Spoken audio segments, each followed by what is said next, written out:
দত্তাবাদের স্বর্ণ ব্যবসায়ীকে অপহরণ করে খুনের ঘটনা। এবার কলকাতা হাইকোর্টে বড় ধাক্কা খেলেন রাজগঞ্জের বিডিও প্রশান্ত বর্মন।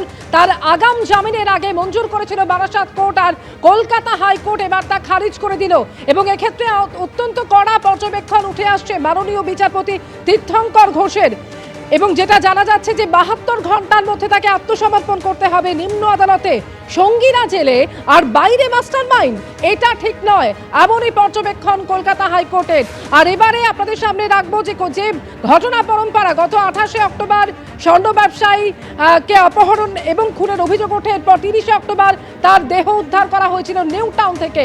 টেলিফোনে রয়েছেন আমাদের সঙ্গে প্রতিনিধি ময়ূখ ঠাকুর চক্রবর্তী। ময়ূখ, একেবারে ঘটনা পরম্পরা ঠিক কি ঘটেছিল জানতে চাইবো তোমার থেকে। দেখো, দত্তাবাদের স্বর্ণ ব্যবসায়ী স্বপন কামিল্লা তার দেহ নিউ টাউনের খালের ধার থেকে রক্তাক্ত অবস্থায় ক্ষতবিক্ষত অবস্থায় উদ্ধার হয় এবং এই ঘটনার তদন্তে প্রথমে বিধাননগর দক্ষিণ থানা তদন্ত করে, পরবর্তী ক্ষেত্রে বিধাননগর ডিডি এই পুরো তদন্ত নিজেদের হাতে নেয় এবং তদন্তে এই রাজগঞ্জের বিডিও প্রশান্ত বর্মন WBCS অফিসার তার ইনভলভমেন্ট প্রত্যেক পরতে চলে আসে। পুলিশ আধিকারিকদের কাছে পুলিশ আধিকারিকরা তো দাবি করেছিলেন গত 26শে নভেম্বর, যেদিন বারাসাত আদালত তার আগাম জামিনের আবেদন মঞ্জুর করে, সেদিনও সরকার পক্ষের যিনি আইনজীবী ছিলেন তিনি দফায় দফায় দাবি করেছিলেন যে এই প্রশান্ত বর্মন হচ্ছে এই খুনের ঘটনায় প্রাইম অ্যাকিউজড, মূল অভিযুক্ত।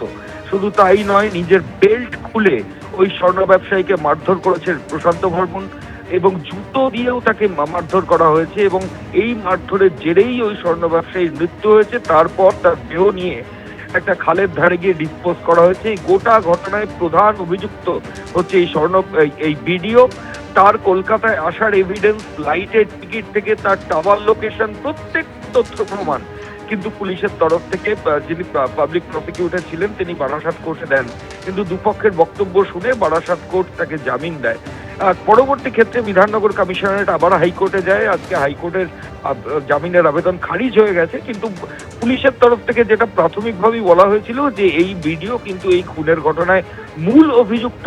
তিনি নানানভাবে প্রভাব খাটানোর চেষ্টা করছেন। তার বাড়িতেও পুলিশ আধিকারিকরা রেড করেছেন, কিন্তু তাকে সেখানে পাওয়া যায়নি। তিনি বাড়ির লক পর্যন্ত থাম্ব ইমপ্রেশন দিয়ে লক করে রেখেছেন এবং প্রত্যেকটা এভিডেন্স, অর্থাৎ খুনের সময় একজন অভিযুক্ত ভিডিও ফুটেজ পর্যন্ত তুলেছিলেন মোবাইলে, সেই ফুটেজও পুলিশ আধিকারিকরা সিজ করেছিলেন, সেটাও আদালতে দেওয়া হয়েছে এবং সেখানেও এই ভিডিও প্রেজেন্স থাকার তথ্য প্রমাণ পুলিশের হাতে এসেছিল।